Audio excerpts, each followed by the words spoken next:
Bienvenidos, mi nombre es Manuel Bermúdez, soy profesor titular de Filosofía en la Universidad de Córdoba y vengo a presentarles la conferencia que he titulado La maldición de Casandra, la filosofía frente a los desafíos del futuro. Lo primero que quiero decir es que me congratula particularmente el hecho de que se organice el Congreso de Nodos porque permite presentar los resultados de investigación de numerosos profesionales, académicos y personas que se dedican a la investigación en general para afrontar quizá todas esas amenazas que parecen que el futuro del siglo XXI vienen vinculadas a él. Me gustaría comenzar por una justificación del título, ¿no? La maldición de Casandra. El mito de Casandra es un mito griego, un mito clásico de una fuerza arrolladora. Casandra era una princesa troyana, hija de Príamo y de Hécuba, que por lo visto era particularmente bella. Y creo que, si no recuerdo mal, era una sacerdotisa.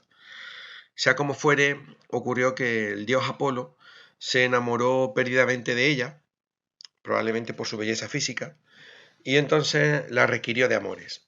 Apolo, que es un dios terrible, bien conocido, el carácter tremebundo que tenía el dios del sol, pues le pidió que se acostara con él, que lo pidió en otros términos más suaves, pero bueno, por ser breve.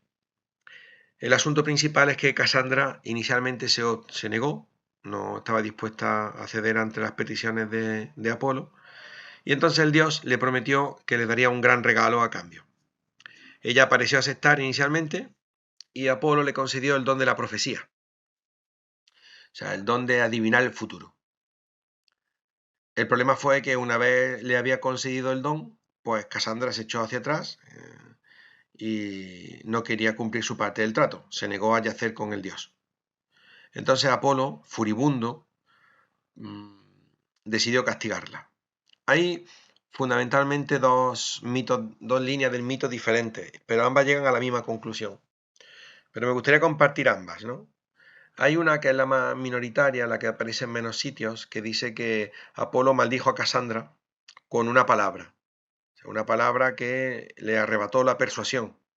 El otro mito, que me parece aún más dramático, la otra línea del mito, viene a decir que Apolo le escupió en la boca a Casandra. Y mediante este acto, el acto de escupirle en la boca, pues Casandra perdió cualquier posibilidad de ser convincente y persuasiva. Dicho de otro modo, Casandra mantuvo el poder de adivinar el futuro, pero por más que lo advertía a los individuos que la rodeaban, nadie la creía. Claro, entonces pónganse en el lugar de la pobre princesa troyana. En mitad de la guerra de Troya, ella verá con claridad prístina que su ciudad va a ser destruida, que la guerra estaba perdida. Sabía que dentro del caballo de Troya estaban muchos príncipes griegos. Veía cómo iban a matar a su padre y a su madre y a la mayoría de sus hermanos. Y aunque lo gritaba a los cuatro vientos, nadie la creía. También vio cómo la iban a coger los griegos, iban a abusar de ella, se la iban a llevar de esclava y al final terminaría en manos de Agamenón, el rey de los griegos. Y a pesar de que ella pues clamaba al cielo, nadie parecía prestarle atención. Además, ella tenía que ver también el hecho de que Agamenón se la llevaría a su casa y que una vez en su ciudad, la mujer de Agamenón, Clitemnestra, que tenía un amante que se llamaba Egisto, pues conspirarán contra Agamenón y lo matarán nada más llegar. Entonces ella ve la muerte de Agamenón y lo más paradójico, lo más triste de todo, es que también ve su propia muerte, porque inmediatamente muerto Agamenón, van a descargar sobre ella los golpes mortales para acabar con su vida. Entonces, claro, el mito de Casandra se ha empleado muy frecuentemente como metáfora de lo que viene ocurriendo en el ámbito académico. El ámbito académico, que bebe fundamentalmente de los recursos que le va ofreciendo la sociedad en general, pues se dedica a estudiar determinadas parcelas que pueden ser de mayor o menor interés, pero que todas ellas ofrecen o permiten, ¿no?, aumentar el conocimiento que la humanidad tiene sobre distintas ramas de la realidad, ¿no? Pero lo que está ocurriendo en los últimos años es que la academia está arrojando resultados muy interesantes en distintos aspectos de análisis y nadie parece prestar atención a lo que todos los vaticinios van indicando. ¿Por qué ponemos esto sobre la mesa? Porque claro, la maldición de Casandra recae directamente sobre una parte importante del ámbito académico. De ahí que tratemos de poner en valor la importancia de la investigación para, la humanidad. Dicho esto, me gustaría comenzar propiamente la conferencia, una vez justificado porque el título de La maldición de Casandra. Me gustaría comenzar con una frase que Arthur Koestler escribe en su libro titulado Los sonámbulos. Arthur Koestler es un erudito del máximo nivel, de origen húngaro, del siglo XX. Ya murió hace 20 o 30 años. Al final del siglo XX murió. Este erudito de origen húngaro tuvo que emigrar, por razones evidentes, ¿no? Por lo arisco del siglo XX. Tuvo que emigrar al Reino Unido y allí desarrolló la mayor parte de su vida académica e intelectual. Entonces, el libro de los sonámbulos, que es una maravillosa obra que versa sobre filosofía de la ciencia, que se ocupa fundamentalmente desde Copérnico hasta Tycho Brahe, un puñado de autores, filósofos, pensadores y científicos que van a remodelar completamente el aspecto del método científico y el conocimiento de la humanidad. Galileo, Copérnico, Tycho Brahe, Kepler, todos estos autores aparecen recogidos en el libro, ¿no? Bueno, pues Koestler escribe una primera línea, la primera línea del libro, que todo el mundo sabe lo importante que suele ser la primera frase, el que sirve de pórtico para las grandes obras. Y Koestler dice así, a ver qué les parece la primera frase de Los sonámbulos. Dice, podemos incrementar el conocimiento, pero nunca disminuirlo. Repito, podemos incrementar el conocimiento, pero nunca disminuirlo. Puesta la frase así, podemos entender primero que obviamente encaja en una posición ciertamente ilustrada, que confía en el progreso de la humanidad, en el avance del conocimiento y que este sería paulatino. Es una frase optimista.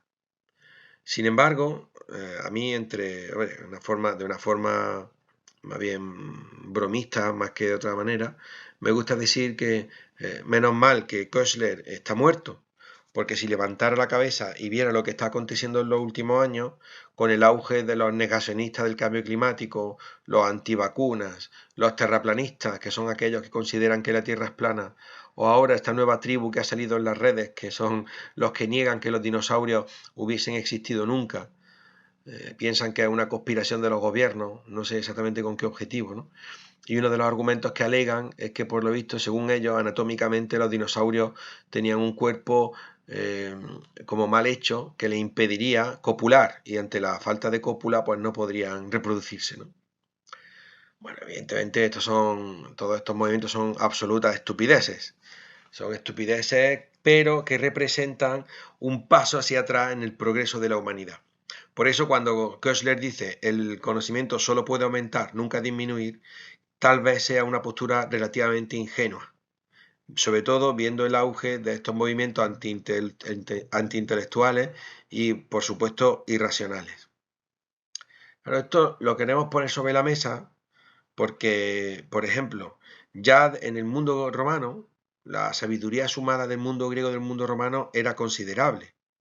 Y sin embargo, una vez cae el Imperio Romano, la humanidad, sobre todo Europa, lo que por entonces es Europa, caerá en la llamada oscuridad del medievo, donde se vuelve a la superstición, un periodo excesivamente teocéntrico y gran parte del conocimiento científico y filosófico pues va a quedar perdido. Bueno, pues históricamente se puede demostrar entonces que el conocimiento no solo no avanza siempre, sino que se puede caer también en amplios retrocesos, ¿no? El interés que yo tengo con esta frase viene también hermanado con otra frase que me gustaría compartir con esta introducción de la conferencia que les aseguro que va a ser breve. Hay otra frase que la escribe Albert Camus en su obra Sísifo. Sísifo es un libro breve, un libro extraordinario, que el autor francés escribe en el siglo XX y que tiene, hombre, es conocido en el ámbito de la filosofía porque es ahí donde Camus dice la famosa frase que ¿acaso el suicidio es la pregunta más importante y más filosófica de todas? y la primera que debe hacerse, ¿no? Bueno, eso no es exactamente por lo cual traigo yo aquí la frase que voy a citar enseguida, ¿no? Eh, eh, Solamente por maquillar un poco, explicar un poco el título, Sísifo es otro personaje mitológico griego que por intentar burlarse de los dioses e intentar engañar a la muerte, pues es condenado a padecer una maldición olímpica. Y es que una vez en el infierno, pues tiene que empujar una roca enorme, montaña arriba, y cuando la roca llega a la cúspide de la montaña, esta vuelve a rodar hacia abajo y tiene que repetir en un castigo aparentemente demoledor, ¿no? Tiene que repetir la tarea Sísifo, ¿no? Bueno, es verdad que Sísifo es probablemente el único de los personajes mitológicos que ha sufrido una maldición divina que tiene cierto desahogo, cierto respiro. Y el respiro, la mayor parte de la crítica está de acuerdo que es que cuando llega a poner la roca en la cumbre de la montaña, pues ahí hay un momento de descanso, donde además él puede mirar desde lo alto de la montaña, qué sé yo, la llanura del Tártaro. Y luego tiene que caminar montaña abajo. Bueno, caminar hacia abajo no es tan duro, ¿no?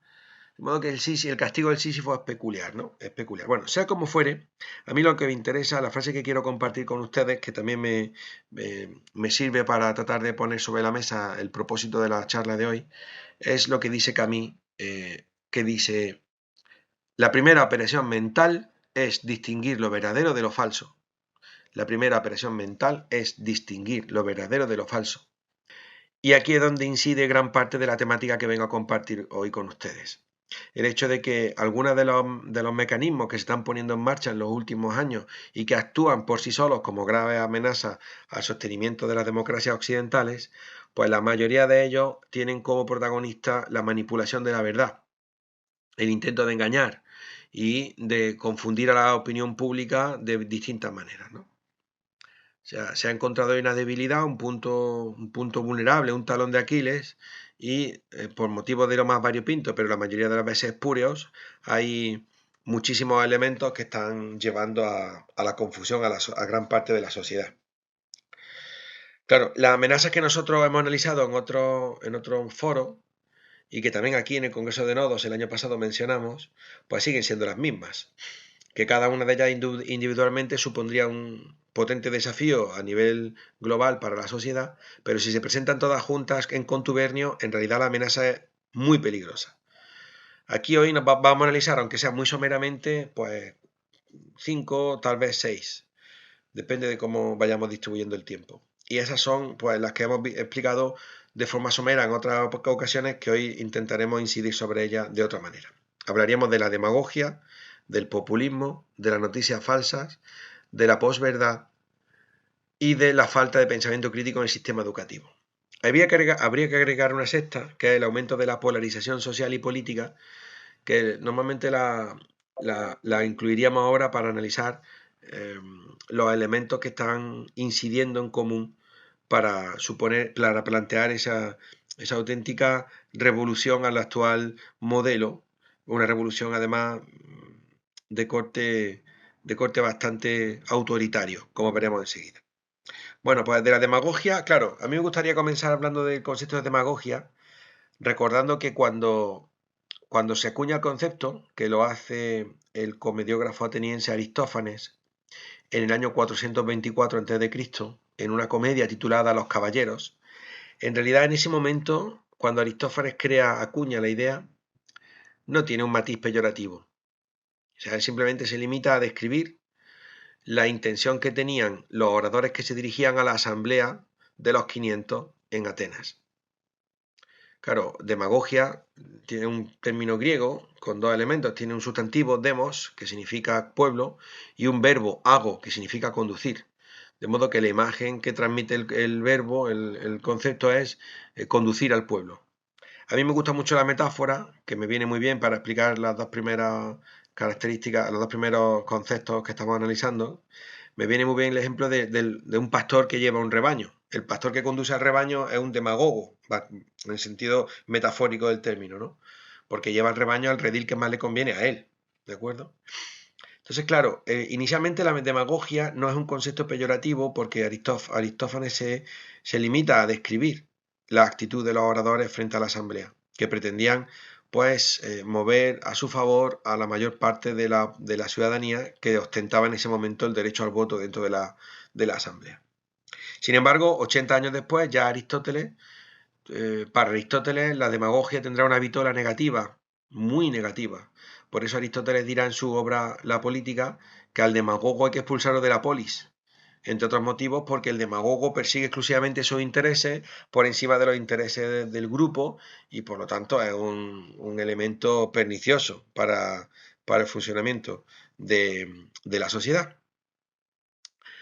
Pues, claro, dicho esto, nos damos cuenta de que qué pasó en esos 80 años para que el concepto pasara de ser un concepto positivo a ser un concepto negativo. Bueno, pasaron muchas cosas en la historia de Grecia.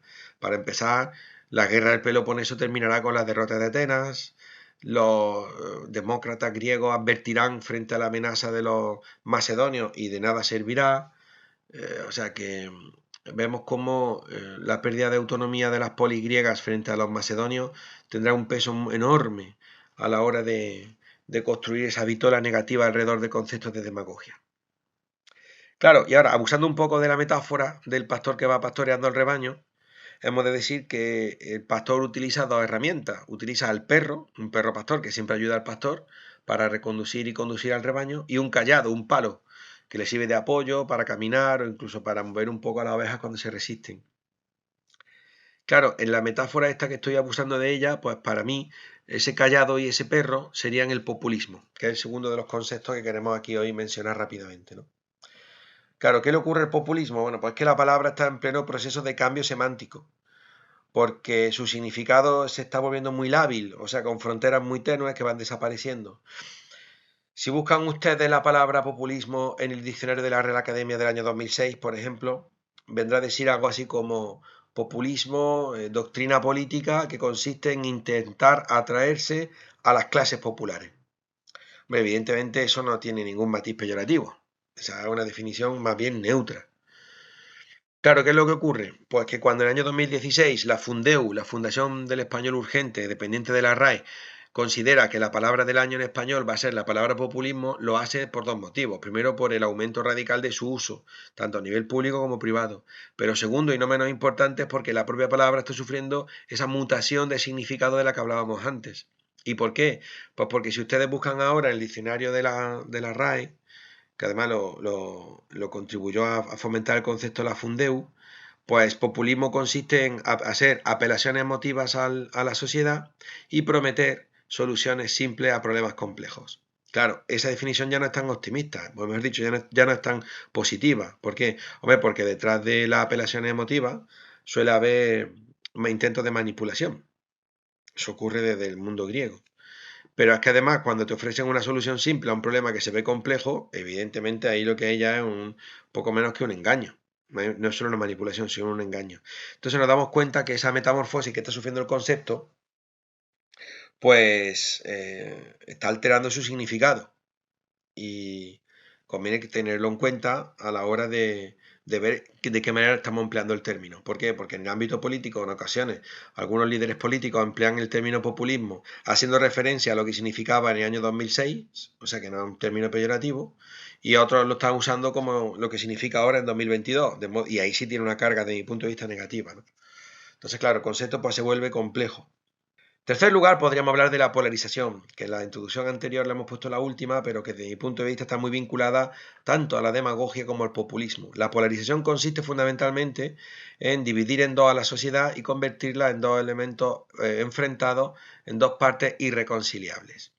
Suele tener muchísimo beneficio electoral. ¿Por qué? Porque cuando la polarización se va acentuando, pues uno defiende cada vez con mayor vigor las posturas propias e intenta extenderla a la mayor parte posible de la sociedad, pero la polarización es un antecedente del enfrentamiento directo que convendría evitar en el tiempo que nos ha tocado vivir.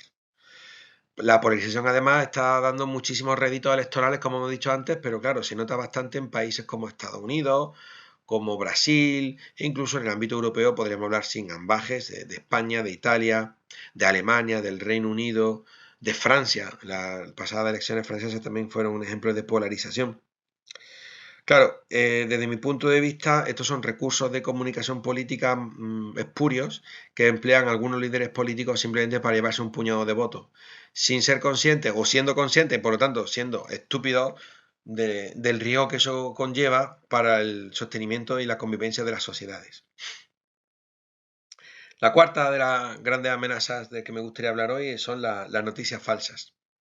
Hay estudios muy eruditos que consideran que ya desde este mismo año 2022 la mitad de todo lo que circula por Internet son noticias falsas. Claro, esto podría no tener importancia si Internet fuera un recurso secundario, pero Internet a día de hoy lo utiliza todo el mundo. Y hay un montón de estadísticas que demuestran que la mayor parte de la población, y conforme más jóvenes son, más todavía, se informan solo y exclusivamente a través de redes sociales, de YouTube o de otros canales de Internet. Claro, hombre, para demostrar este tipo de afirmaciones que estoy haciendo, pues vamos a colocar al final de la conferencia de hoy un documento con referencias para que todo el interesado pueda saber de dónde sacamos tanto los datos como las estadísticas que ofrecemos y se dé cuenta de que, hombre, de que estamos ofreciendo una visión de la realidad analítica, nada exagerada. Bueno, ponemos esto sobre la mesa porque las noticias falsas son un grave riesgo para el funcionamiento de la democracia. La propia Unión Europea lleva ya desde el año 2017 presentando libros de análisis sobre la desinformación, sobre la manipulación, sobre las noticias falsas e intenta pues formar a la ciudadanía para tener una primera resistencia frente a este tipo de discursos falaces y tendenciosos. No parece que esté funcionando demasiado porque las noticias falsas campan a sus anchas, entre otras cosas porque es mucho más barato y mucho más rápido mentir que desmentir esas mentiras. Y luego además, como desde el ámbito periodístico se está subpadeciendo una enorme crisis económica y de práctica casi sistémica, pues es muy poco probable que se puedan dedicar recursos a estudiar y a verificar las afirmaciones o las noticias que se dan. Claro, esto nos lleva pues a una tremenda preocupación, ¿no? Porque, entre otras cosas, el aumento de las noticias falsas puede confundir a los ciudadanos. Hay una serie de analogías que se presentan desde ciertos ámbitos de la filosofía política. Yo creo que vaya por descontado, estoy en contra de estas analogías porque considero que es una mercantilización absurda del proceso democrático. Pero bueno, estas analogías consisten en considerar que el ciudadano es como un consumidor.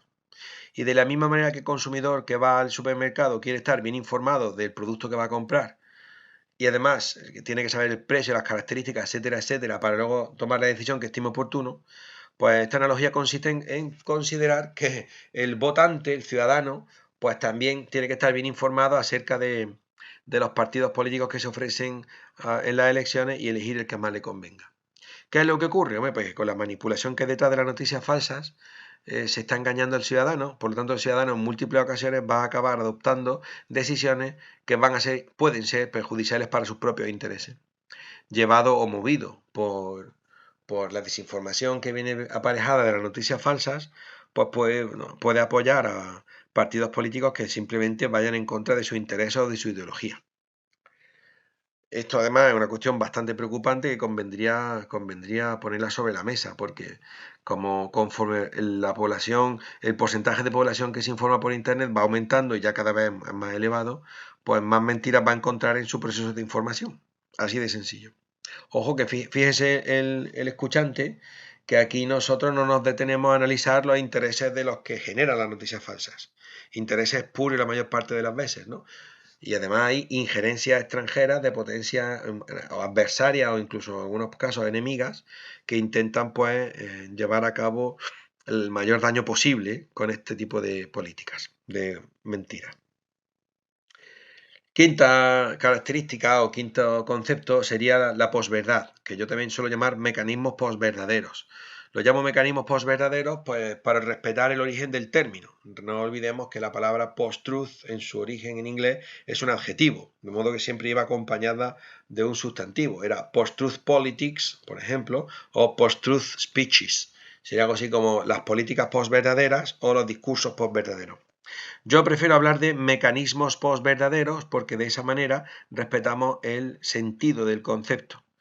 o en el sentido de que el concepto era en su origen un sustantivo, un adjetivo, perdón, que tiene que ir acompañando al sustantivo. Bueno, sea como fuere, la posverdad consiste fundamentalmente en que un individuo cualquiera, usted o yo, pues está dispuesto a asumir que algo es verdad porque encaja con sus prejuicios y sus expectativas antes que con la realidad. Dicho de otro modo, la posverdad consiste en que cualquier persona puede aceptar una mentira, una milonga, pues porque encaja con su forma de entender la realidad. Claro, dicho así, parece absurdo, evidentemente, claro que es absurdo. Lo que ocurre es que los mecanismos posverdaderos son fortísimos y además se apoyan en enormes estructuras de credulidad y de prejuicios que tiene la ciudadanía y entonces son muy difíciles de desmontar y de neutralizar. Si ustedes ponen en el Google posverdad, les arrojará como resultado la primera entrada que les sale es una entrada de Wikipedia. Clican sobre esa primera entrada y en el artículo de Wikipedia viene una foto de un artículo del Brexit, de un cartel del Brexit que decía cada día mandamos 50 millones de libras a la Unión Europea. Gastemos ese dinero en nuestro sistema nacional de salud. Bueno, pocas semanas antes del Brexit o pocos días antes del Brexit, todo el Reino Unido apareció empapelado de este cartel. ¿Dónde está el problema? Bueno, el primer problema es, claro, es que el cartel es mentira, el dato es mentira, es una mistificación que pagó el Partido Conservador y gran parte de los partidos pro-Brexit y que además luego no han sido penalizados electoralmente. Eso es uno de los elementos, de las características de estos conceptos que estamos aquí explicando. Y es que ya el uso de la mentira no se penaliza desde el punto de vista electoral. La gente sigue votando al mentiroso igualmente. Claro, esto nos pone en un brete, nos pone en una situación muy incómoda, porque el propio Boris Johnson, que es uno de los que promovió la utilización de este cartelito, pues luego fue primer ministro. O sea que nos damos cuenta de que la propia ciudadanía, desprovista de elementos de pensamiento crítico, pues en ocasiones asume algunos postulados que parecen alienantes, ¿no? Bueno, sea como fuere, hay otro dato que podemos poner sobre la mesa, el de Donald Trump. Donald Trump es el político mentiroso por excelencia. Hay un informe de hace un par de años de la APA, la American Psychology Association, que después de estudiar con detalle las declaraciones de Donald Trump, durante muchos años llegan a la conclusión terrible de que es un mitómano. Mitómano es un mentiroso compulsivo. Mithos en griego significa, entre otras cosas, mentira. Entonces un mitómano es una persona que no puede evitar mentir. Paradójico resulta que en los 4 años que estuvo gobernando Donald Trump, desde el año 16 al año 20, pues claro, cuando él juró el cargo en el 17, en enero del 17, hubo 3 medios de comunicación muy importantes norteamericanos que en cierto modo, entre comillas, le declararon la guerra, que fueron el New York Times, el Washington Post y la revista Time. Y lo único que hicieron fue dedicar recursos, periodistas, dinero y tiempo a seguir las declaraciones del presidente y entonces verificaron que en esos 4 años que estuvo de presidente Donald Trump dijo 10.000 mentiras, 10.000 mentiras. Para que ustedes se hagan una idea de lo que significa decir 10.000 mentiras en 4 años, si un año tiene 365 días, pues 2 años tendrán aproximadamente un poco menos de 1.500, ¿de acuerdo? Suponiendo, 1.500 días. Si uno dice 10.000 mentiras en 1.500 días, significa que cada día dice 8 o 9 mentiras. Fíjense el calibre de la mitomanía de este personaje. Y lo más curioso es que en lugar de perder apoyo popular o apoyo electoral, de hecho Donald Trump sacó 12 millones de votos más en 2020 que en 2016, fíjense.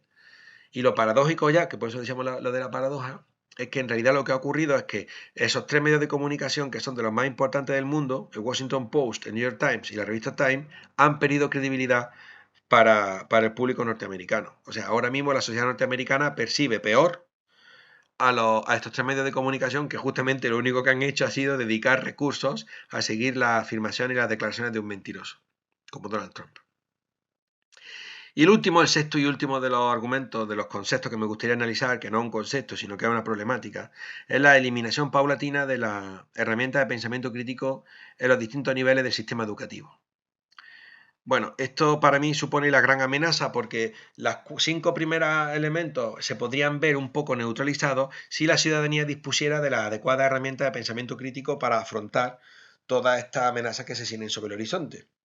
Que tampoco es tan complicado el pensamiento crítico. Ese pensamiento crítico fundamentalmente viene vinculado a las asignaturas de humanidades, filosofía, historia, tal vez literatura, un poco de lengua, evidentemente, ¿no? Bueno, y nosotros nos damos cuenta de que las sucesivas reformas educativas lo único que hacen es laminar la presencia de estos contenidos en los currículos de las diversas etapas. Desde mi punto de vista, esto es un craso error que acabaremos pagando a largo plazo porque si nosotros detraemos, los recursos que quedan, me refiero, los recursos de pensamiento crítico del sistema educativo, lo que estamos haciendo es dejar desarmada a la ciudadanía para el futuro. Entonces tenemos que reivindicar la necesidad de la presencia de estos contenidos en nuestro sistema educativo, así de sencillo. O de lo contrario, el futuro será el erial intelectual, el erial cultural, el erial democrático. Una ciudadanía que no es capaz de distinguir una noticia verdadera de una falsa. Hay una estadística ahora que dice que solamente entre el 8 y el 13% de los adultos españoles distinguirían una noticia verdadera de una falsa. Una ciudadanía que se deja manipular por el demagogo, que crea al populista que le ofrece una solución sencilla a un problema complejo, que es fácilmente manipulable para ser polarizada. Una ciudadanía que no tiene herramientas para afrontar el discurso posverdadero es una ciudadanía vulnerable. Una ciudadanía que va a ser un flaco favor para el sostenimiento de las democracias. Por eso nosotros aquí lo que queremos hacer, y como la conclusión se ve clara, es una rotunda defensa de la necesidad de mantener la presencia de las humanidades en los distintos niveles del sistema educativo, porque nos va la vida en ello.